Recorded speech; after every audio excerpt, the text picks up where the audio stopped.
सभी गुरु भाई गुरु बहनों को मेरा प्रणाम है। सबसे पहले तो दशहरे की विजयादशमी की हार्दिक शुभकामना बधाई तमाम गुरु भाई गुरु बहनों को। आज इस कोरोना के काल में कई एक महीनों बाद साहब फिर से फेसबुक लाइव पर आपके बीच आने वाले हैं। कुछ चीज़ें हैं जो हर बार की तरह आपको बताना चाहूँगा कि जो लोग भी जहाँ अगर देख रहे हैं, भीड़ में देख रहे हैं, तो एक दूसरे से थोड़ा दूरी बनाकर बैठें। जो शारीरिक दूरी होती है उसका पालन करें, और अगर वो संभव नहीं है तो कम से कम मास्क ज़रूर लगाएं अगर नज़दीक में बैठे हैं तो, क्योंकि अभी कोरोना पूरी तरह गया नहीं है। और साहब ने इतने दिनों से फेसबुक पर नहीं आने का जो निर्णय लिया था उसके पीछे कई एक ये भी कारण थे कि कई जगह से सूचना आ रही थी कि लोग झुंड बना के देखते हैं साहब का लाइव और सोशल डिस्टेंसिंग का पालन नहीं करते, मास्क नहीं लगाते। तो इन सब चीज़ों का ध्यान रखिए आप लोग। कुछ चीज़ें हैं जो अभी साहब आपके बीच बात करेंगे आप लोगों से। आज शुभ दिन है, विजयादशमी का दिन है। आप लोग ध्यान से सुनेंगे, देखेंगे और लोगों तक साहब की बात को पहुंचाने का प्रयास करेंगे। व्यवस्था के हिसाब से अभी शिव चर्चाएं बंद हैं, स्थगित हैं। आप अपने घरों में कर सकते हैं। सामूहिक शिव चर्चाएं किसी भी तरह की जो मंच हो या माइक लगा के, वो बंद है अभी। आपसे अनुरोध करेंगे कि अभी ना करें।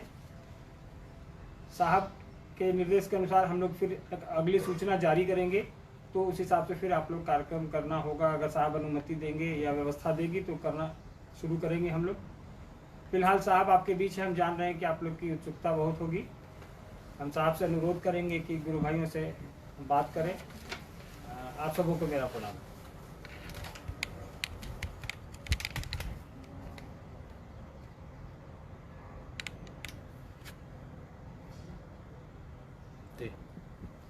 सबों को मेरा प्रणाम।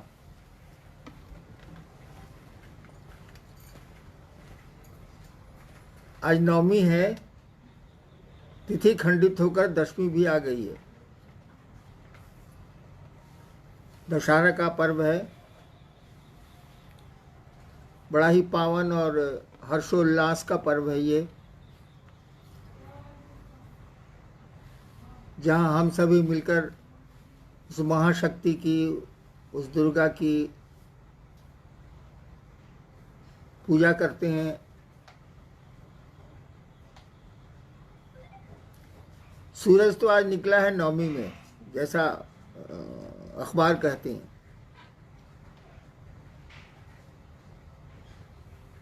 नवमी शब्द का अर्थ ही हुआ 9 दिन का। आज 9वां दिन है। शक्ति की पूजा में, भगवती की पूजा में 9 दिन का महत्व माना गया है। जैसे रामनवमी में भी है, नौ दुर्गा का भी है, नवमी का भी है। इसकी आध्यात्मिक व्याख्या की गई है, जिसमें कहा गया है कि 5 तत्व हैं, 5 महाभूत हैं ये। क्षिति जल पावक समीर गगन 5 महाभूत हैं, और 3 गुण प्रकृति, त्रिगुणात्मक प्रकृति है ये, सतरज तम। 5 तत्व और 3 पूरा चराचर जगत बना हुआ।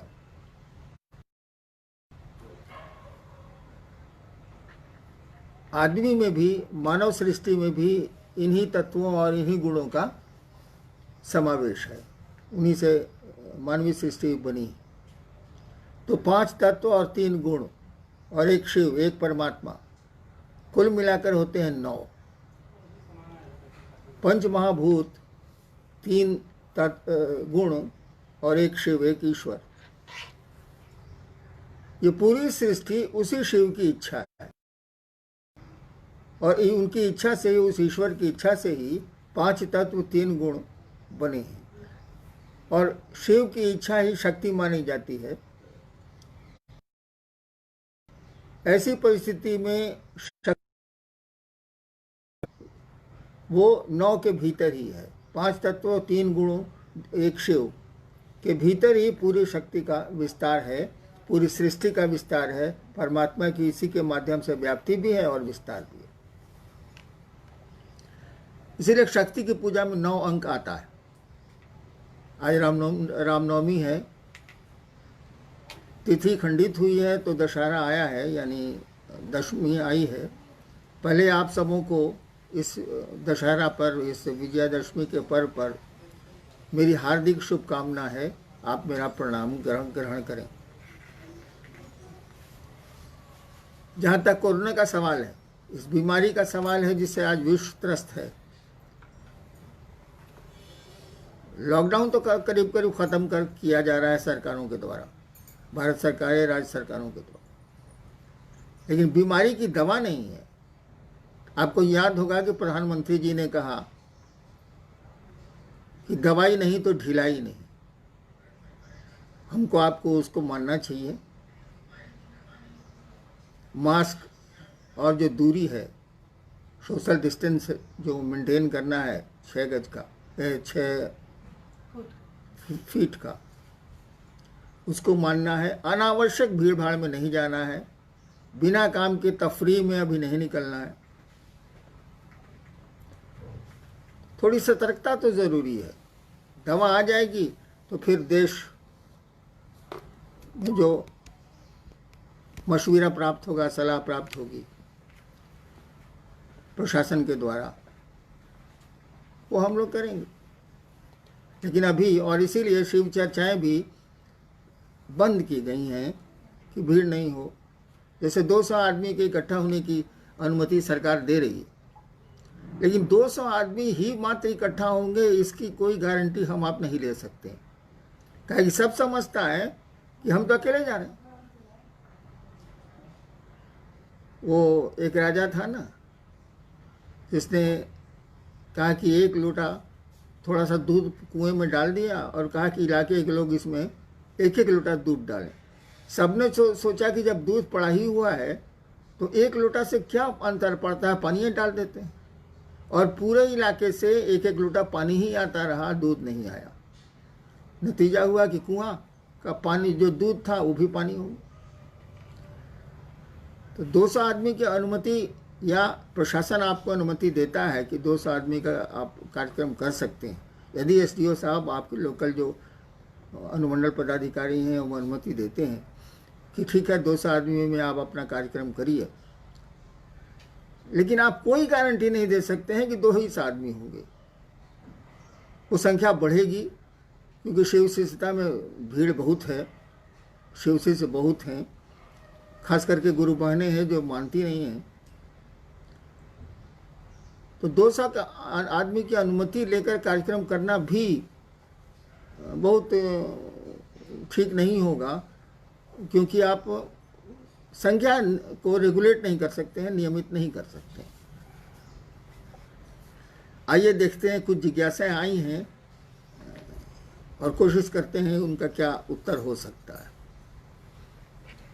जी, अरुणाचल प्रदेश से एक शिष्य हैं जिन्होंने जिज्ञासा भेजी है कि कहा जाता है कि शिव और शक्ति में कोई विभेद नहीं है, ऐसे में भगवान शिव से जुड़े बिना शक्ति की आराधना कैसे फलदायी होगी?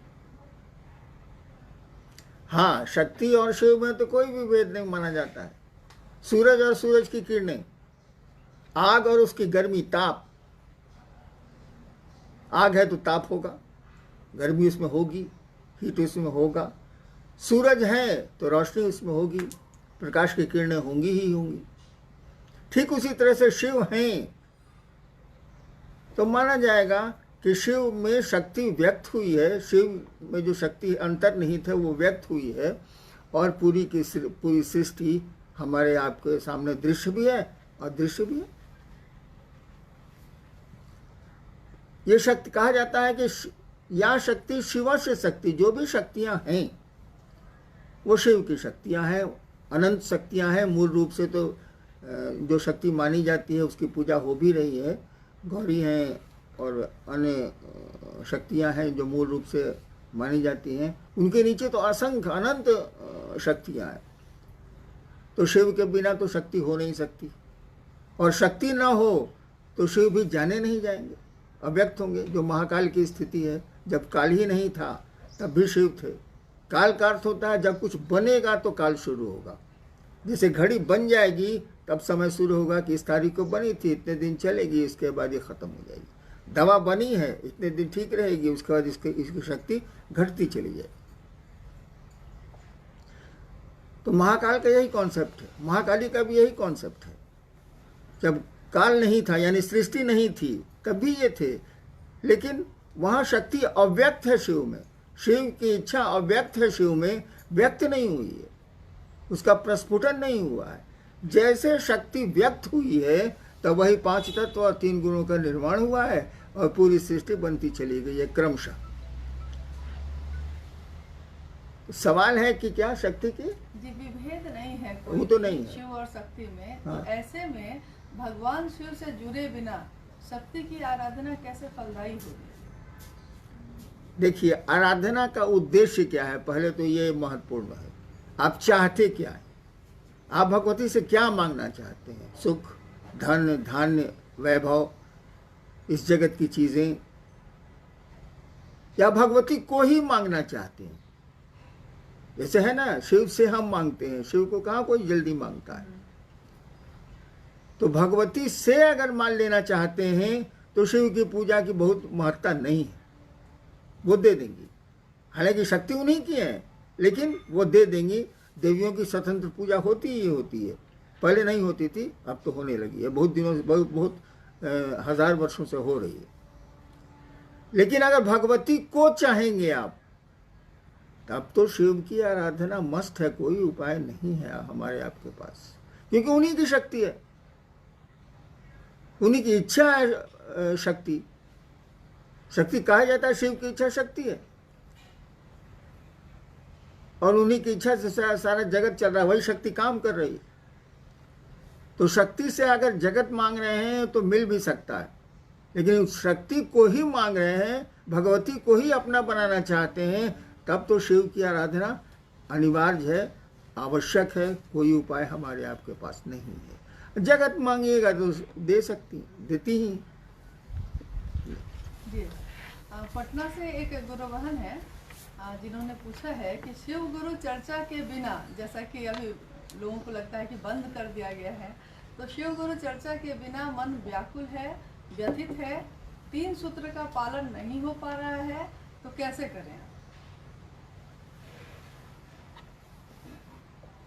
चर्चा के बिना मन व्यथित, बाह्य परिवेश ऐसा है कि हमको आपको चर्चा की अनुमति नहीं मिलेगी, क्योंकि हमारे आप पर ही शारीरिक खतरा है। 3 सूत्र में दूसरा सूत्र है चर्चा करना। चर्चा का मानी क्या होता है, अर्थ क्या होता है? शिव गुरु चर्चा का प्रयोजन है कि दूसरे आपकी शिव चर्चा से शिव की ओर बढ़ें, शिव को अपना गुरु माने, उनका जीवन शिवमय हो, सुखमय हो, शांति उनको मिले, ये प्रयोजन है शिव चर्चा का। लेकिन 3 सूत्रों में 2 सूत्र और भी हैं भाई साहब। पहला सूत्र है कि अपने गुरु शिव से दया मांगिए, दया की याचना करिए, मन उस दया की स्थिति में जाए।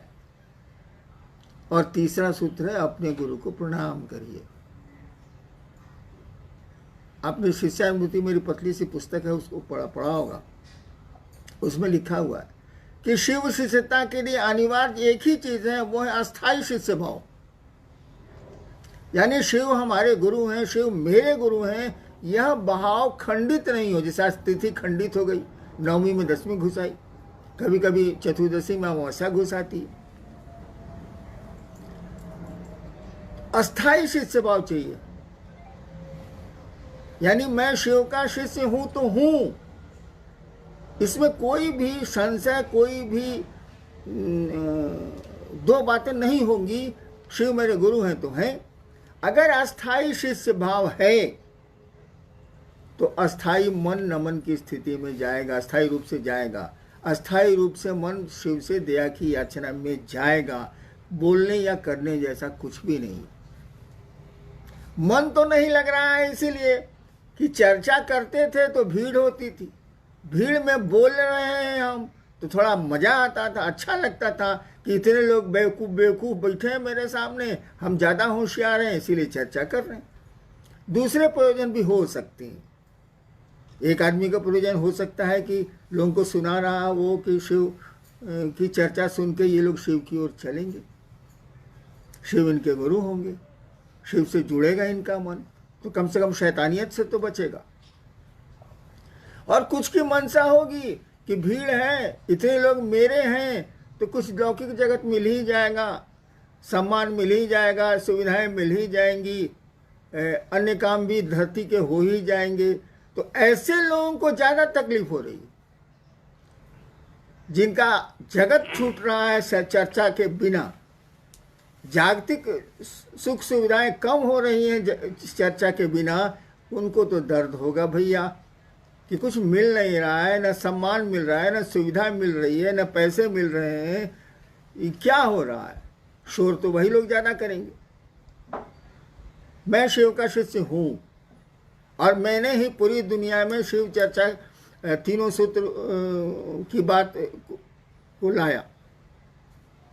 ठीक है, मुझको किसने सिखाया? महादेव मेरे गुरु ने सिखाया, यह बात छोड़ दीजिए, मैं ही प्रत्यक्ष रूप से दिखता हूँ। मेरे मन में कभी ऐसा नहीं हुआ कि 6-7 महीने से शिव गुरु की चर्चा मेरे द्वारा बंद है, मेरी शिष्यता का क्या होगा, कभी नहीं आया मेरे मन। क्योंकि शिव मेरे गुरु हैं, चर्चा हो या नहीं हो क्या अंतर आता। महादेव मेरे गुरु हैं, जब मौका मिलेगा तो लोगों को शिव की ओर प्रेरित करेंगे। अगर शिव चर्चा बंद होने से आपकी शिव शिष्यता खंडित हो रही है, आपकी शिव शिष्यता कमजोर हो रही है, तो लानत है ऐसे शिव शिष्यों पर। ऐसे शिव शिष्यों को शिव शिष्यता छोड़ देनी चाहिए, यह मेरी राय। नेक्स्ट। बनारस से एक शिव शिष्य हैं, उन्होंने कहा है कि शिव शिष्य बहुत दिनों से नमः शिवाय कर रहे हैं, कुछ लोग मना करने पर भी करोड़ों कर चुके हैं, तब भी उन्हें शांति नहीं है और परेशानियों की शिकायत करते हैं। क्यों? परम शांत की पूजा करके भी इतनी अशांति क्यों है? मैंने इतने दिन से नमः शिवाय करते हैं, करोड़ों कर चुके हैं जी। अच्छा, तो परम शांत की पूजा करके अशांति, इतनी अशांति क्यों है? जी, तभी उन लोगों को शांति नहीं मिली, बोलते हैं। पहले तो नमः शिवाय आपने करोड़ों कर लिया, जैसा प्रश्न आया है, करोड़ों कर लिया। मैं ऐसे लोगों से मिला हूं जिन्होंने अरबों नमः शिवाय किए, और मेरे साथ रहे हैं वो लोग जिन्होंने अरबों नमः शिवाय किए हैं। 24 घंटे यही काम ही करता था वो। और उसके बाद मैंने देखा उस आदमी को कि आदमी नहीं रह गया था, उसका व्यवहार बहुत अहंकारी हो गया था।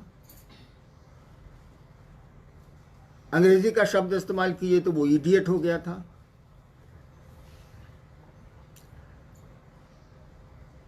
अव्यवहारिक हो चुका था, किसी से ठीक से बात नहीं करता था। तो अभी तो आपने कहा कि नमः शिवाय करके भी परेशानियां आए, इतने नमः शिवाय किया। एक आदमी तो मैंने देखा है कि नमः शिवाय करके सबको डांटते चलता था, मर गया वो आदमी नहीं है धरती पर, लेकिन मैंने देखा है। क्यों ऐसा हुआ? नमः शिवाय का अर्थ है शिव को प्रणाम, शिव को नमन। उस सर्वोच्च सत्ता को आप प्रणाम निवेदित कर रहे हैं, झुक रहे हैं आप। ये नमः शिवाय करके तन कैसे गए आप? कहीं जरूर गड़बड़ी है, और भीषण गड़बड़ी है। सामान्य आदमी भी बेकार हो गया नमः शिवाय करके। इसीलिए कि नमः शिवाय में 2 स्थितियां होती हैं। एक, नमः शिवाय का अर्थ में जो भाव छिपा है वो, जैसे नमः शिवाय का अर्थ है शिव को नमन, शिव को प्रणाम। इसमें भाव क्या छिपा है? मन आपका झुकेगा भाई साहब। प्रणाम करिएगा किसी को तो मन झुकेगा, बिना झुके भी प्रणाम होता है, खूब होता है। हम लोग लाचारी में धरती पर बहुतों को प्रणाम करते हैं और मन ही मन सोचते हैं कि साल कहाँ से बैठा गया, आज खाना नहीं मिलेगा। ऐसे भी प्रणाम होते हैं औपचारिक, लेकिन शिव को तो औपचारिक प्रणाम नहीं चलेंगे। वहां तो मन को प्रणाम की स्थिति में जाना होगा। नमः शिवाय का अर्थ और चैतन्य मंत्र में 2 चीजें होती है। तो नमः शिवाय का अर्थ तो क्लियर है, बहुत हल्की सी संस्कृत है, नमः शिवाय, शिव को प्रणाम। लेकिन इसका अर्थ है शिव को प्रणाम, उसके में भाव क्या है? रोड पर चल रहे हैं, कका गोड़ लगता नहीं, अब मने मन सोच रहे हैं साला ककवा कहां से भेटा गया, आज तो नाश्ता नहीं मिलेगा। वाह, ये प्रणाम नहीं है। तो नमः शिवाय में शिव को प्रणाम करने का भाव छिपा है, शिव को नमन करने की स्थिति छिपी है। मन जब शिव को प्रणाम करेगा तो ये झुकना सीखेगा, विनीत होगा। कहा जाता है अकड़ और अहंकार 2 चीजें न भक्ति मार्ग में चलती हैं न शिष्यता में चलती हैं। अकड़ और अहंकार से बचना होगा।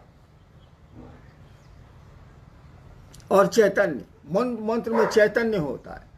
ये शिव क्या है?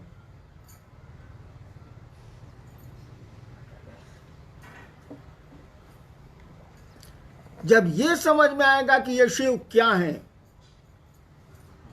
ये गुरु की दया से ही होता है। मंत्र का देवता ही, गुरु ही समझाता है और मंत्र में चैतन्य डालता है। उसमें जो ज्ञान है उस मंत्र में, उसको डालता है शिष्य में। जब मंत्र में अर्थ और ज्ञान दोनों आएगा, क्या आप बात करते हैं, एक मन है नमः शिवाय आपको शिव बना देगा। करिए तो सही, ये करोड़ों काहेला कर रहे हैं।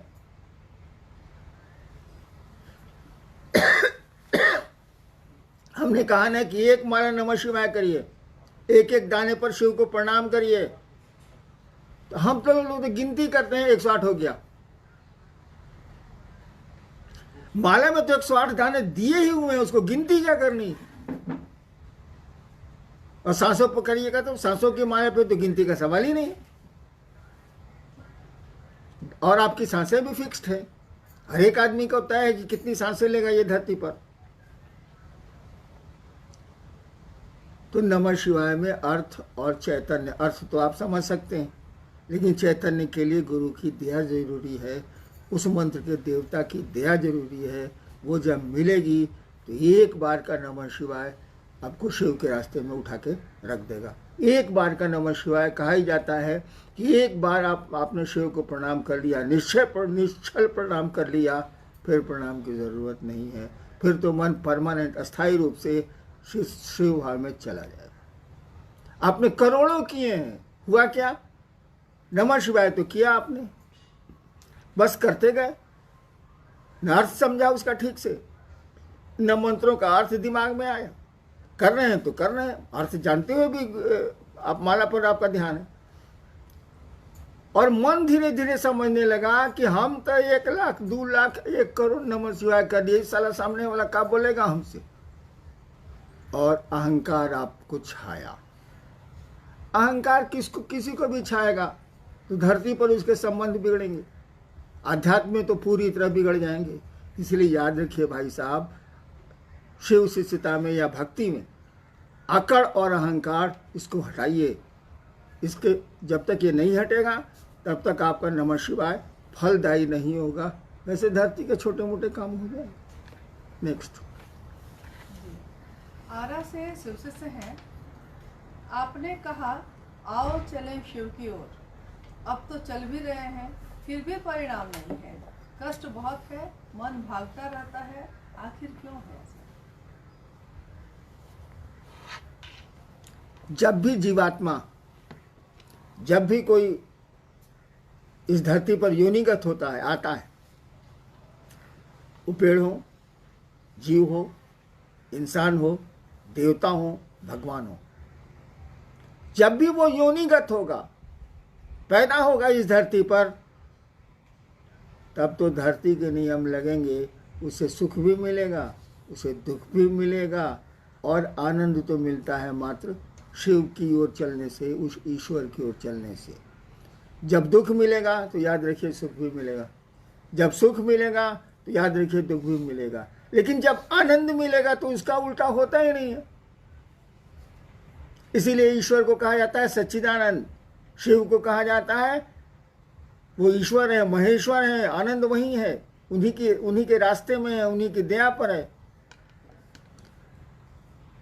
तो आओ चलें शिव की ओर, किसी ने कहा। अरे भैया, जिस दर्द से कहा वो दर्द समझ में आया कि शब्द पकड़ा गए? जिसने भी ये कहा कि आओ चलें शिव की ओर, उसके भीतर दर्द था, एक पुकार थी वह शिव की ओर चलने की, कि उसके पास भाव थे, और उस समय उसके पास दूसरा कोई भाव नहीं था। भीतर से उसने आवाज दी, आओ चलें शिव की ओर। हम लोगों के तो वो शब्द हैं, आओ चलें शिव की ओर, हे हुआ, वही हो गया, हेने हुआ, आओ चलें शिव की ओर। जिसने कहा उसके भीतर दर्द था, एक क्या कहिएगा, उसको एक पीड़ा थी, और इसी दर्द के तहत उसने आवाज दी, आओ चलें शिव की ओर। अगर उस दर्द से आप चलते हैं, उस दर्द के पीछे चलते हैं, तो कोई पीड़ा नहीं होगी। पीड़ा तो होती ही रहती है, पीड़ा तो मन झेलता है। पुआल पर सोने वाले को डलना पर सुला दीजिए, रात भर नींद नहीं आएगी। डलना पर सोने वाले को पुआल पर सुला दीजिए, रात भर नींद नहीं आएगी। ये तो मन की स्थिति है। सुख दुख यहाँ कुछ है नहीं, ये सभी घटनाएं, यहाँ तो कोई दुर्घटना होती नहीं है जगत में, सब फिक्स्ड है। यहाँ सभी इंसिडेंट हैं, एक्सीडेंट नाम की कोई चीज़ नहीं है। हाँ, वो बोलचाल में हम लोग बोलते हैं। नेक्स्ट जी, मधेपुरा से शिशु से हैं, उन्होंने पूछा है कि आपके द्वारा लिखित एक किताब जो आने वाली है, आओ चले शिव की ओर, वो हम लोगों को कब तक मिलेगी? प्रतीक्षा में है लोग। ज़्यादा उम्मीद है शिवरात्रि को उसका विमोचन होगा, लेकिन इस किताब से क्या हो जाएगा? किताबों की कमी है क्या इस देश में? आओ चलें शिव की ओर किताब लिख देने से कोई शिव की ओर चलता है? किताबों में तो बातें लिखी हैं, उन बातों को समझ के लिखने वाले से मिलिए जिसने कहा कि आओ चलें शिव की ओर। दर्द वहां है, किताबों में दर्द नहीं मिलेगा। आपके कठोर भाव, आपके भीतरी भाव शब्द नहीं दे सकते। कोई रो रहा है दर्द से, शब्द में कितनहू बोलेगा, वो स्थिति दूसरे की नहीं होगी।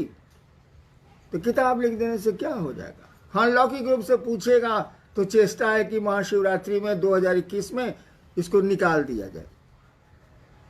इसीलिए क्या मैं बूढ़ा हो गया हूँ, जाने वाला हूँ, तो जो समझा मैंने लिख दिया। लेकिन लिख देने से क्या हो जाएगा? आपके पढ़ लेने से क्या हो जाएगा? अरे पढ़ के उसको जीवन में उतारना होगा। एक ही लाइन तो बहुत है, आओ चलें शिव की ओर। उसके बाद कुछ भी समझने की जरूरत नहीं है। चलिए शिव की ओर।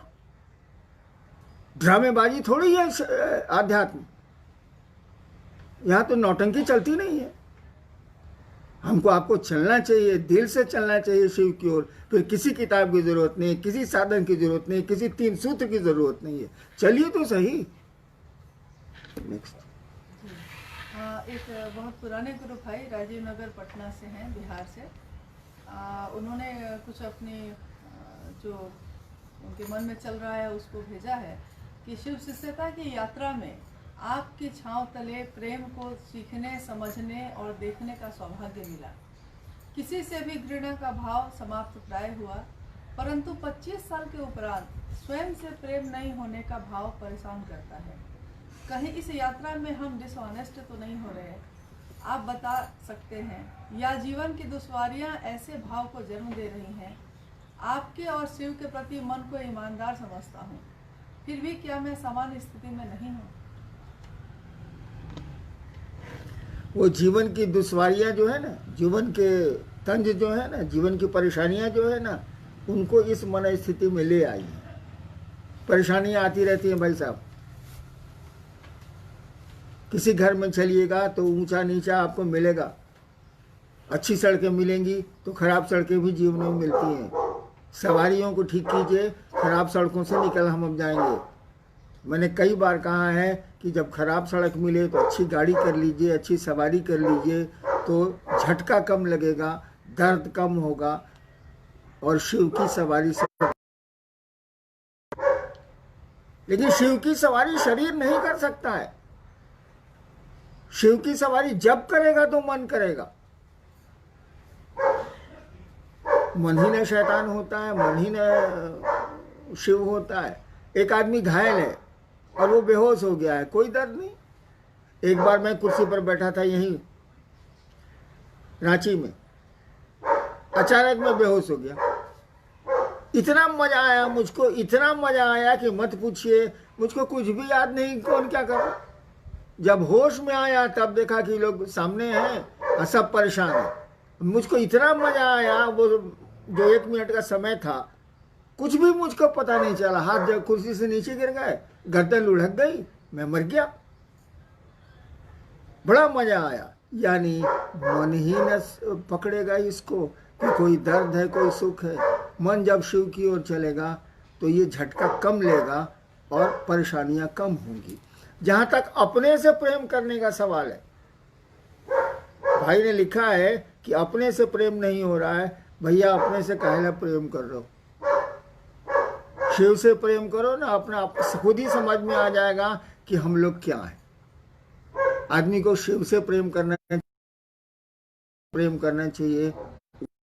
चाहिए और थोड़ा बढ़िया से नमः शिवाय करिए। शिव को प्रणाम करने की कोशिश करिए। नमः शिवाय कोई दूसरा अर्थ नहीं है। अगर शिव को मन ही मन प्रणाम करते हैं आप, शिव को मन प्रणाम करने की स्थिति में जाता है तो नमः शिवाय की भी जरूरत नहीं है। इस साल नहीं जाता है मन, इसीलिए हम लोग कहते हैं नमः शिवाय करिए। नमः शिवाय तो आपको प्रणाम की स्थिति में ले जाता है। बहुत पावरफुल मंत्र है। उससे ज्यादा पावरफुल कोई मंत्र ही संसार में नहीं है, क्योंकि शिव से पावरफुल कोई है ही नहीं संसार में। इसलिए उनका नाम मंत्र सबसे पावरफुल। इसको किया जाए। जी।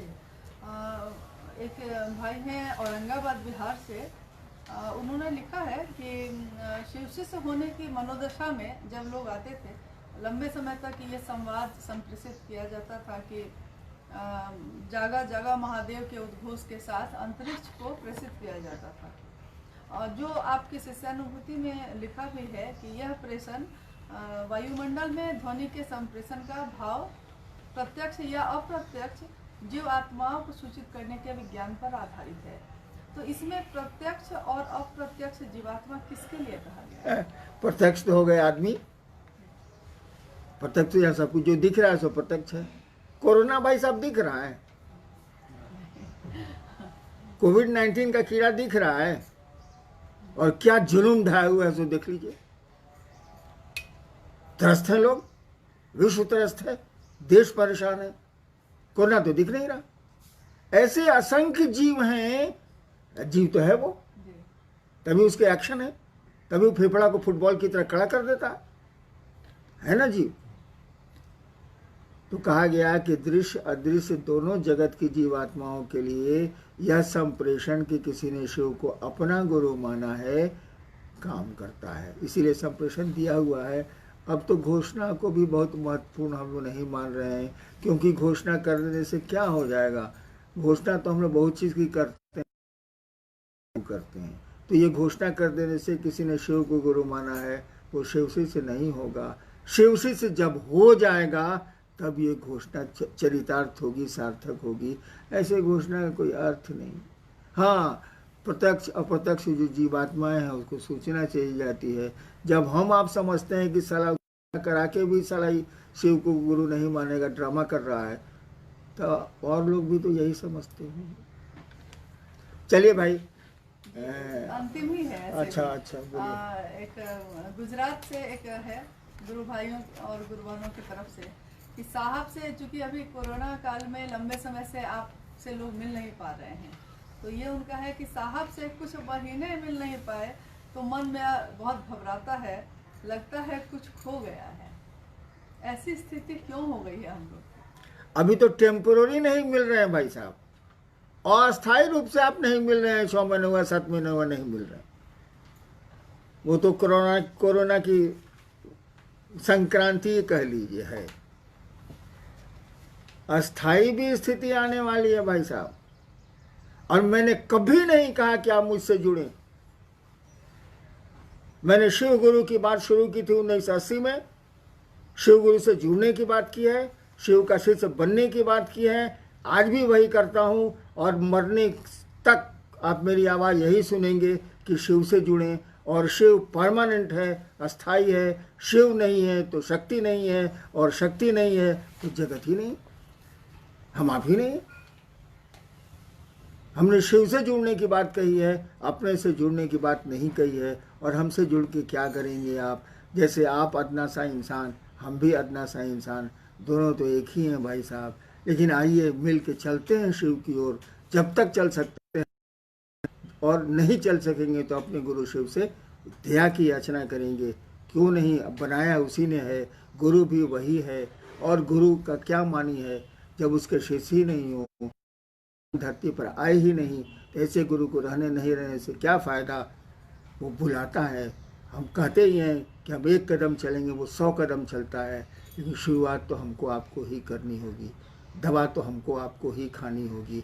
पॉकेट में और 3 सूत्र को लेकर ढोने में शिव से न जुड़ पाएंगे हम लोग। सबको मेरा प्रणाम।